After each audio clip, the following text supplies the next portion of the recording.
Porque a la hora de ponerlo, mira esta señora cómo está soltando agua aquí. Ya está apretando aquí. Mira, watch this. Oh my gosh, mira para ver, check it aquí. Oh. Check this out, aquí. I'm coming.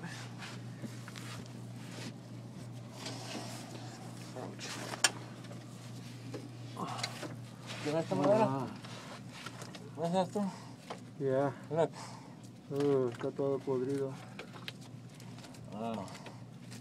Oh, wow.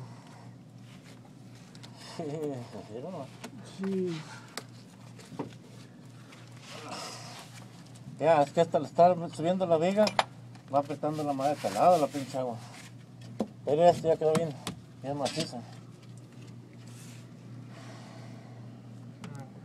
¿Está mejor? ¿Está flash arriba ya? Okay. Sí, esta chingada ya se perdió un chingo, ¿ya viste? Pero tomos, lo importante es que él y tomos está macizándose más, como quiera. Vamos a dejar este aquí. Vamos a meterle un soporte como de lugar. Con un shim o algo. Voy a poner otro nuevo.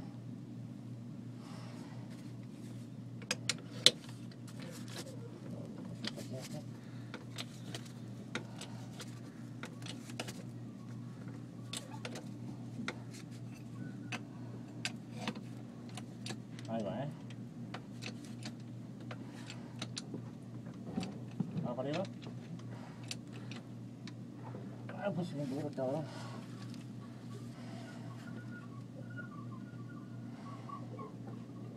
Ah, ya no es mucho, ¿eh? Lo importante es que ya no dejarlo ir más para abajo, como quiera. Que por más que le demos, esto es lo que se va viendo. Esto es lo que se envió ya. Y ya no vuelve a subir el cabrón. ¿Está even allá? ¿Subió esto? Entonces eso es bueno, ahí va para arriba.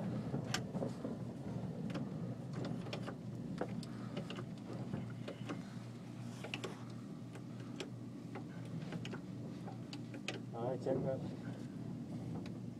Even? Chécame ahí. La cosa es que ya están pegando. ¿Están pegando los dos?